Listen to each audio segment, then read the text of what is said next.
السلام عليكم. أول فيلم معنا النهاردة هو The House of Small Cubes. الوحدة أصعب إحساس في الدنيا، وبتكون أصعب وأصعب لما بتكون نتيجة فراق توأم الروح بعد ذكريات وسنين وحب. من غير كلمة واحدة الفيلم خلانا حرفيا نغوص في ذكريات شخصيتنا ونشوف عمره بالكامل قصادنا. كل ما بنعرف عن حياته وذكرياته أكتر، كل ما بنحس بمدى وحدته بشكل أكبر. لكن وعلى قد ما الذكريات بتكون صعبة وأليمة، إلا إنها ممكن تكون الطريقة الوحيدة علشان اللي فرقونا يفضلوا عايشين بينا وفينا.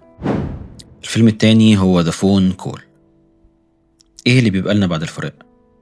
هل بنفضل نفس البني آدمين؟ هل في أي قرار ممكن ناخده يهون علينا؟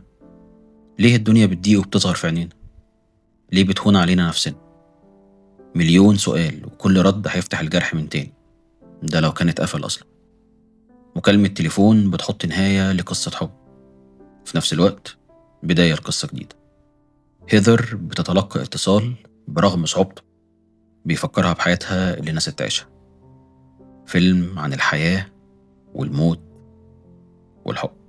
أنا آسف على المحتوى الحزين لفيلمين النهاردة، بس بشكل ما وأنا بجهز الحلقة حسيت إن شخصية الفيلم الأول هي اللي اتصلت بهيذر في الفيلم التاني.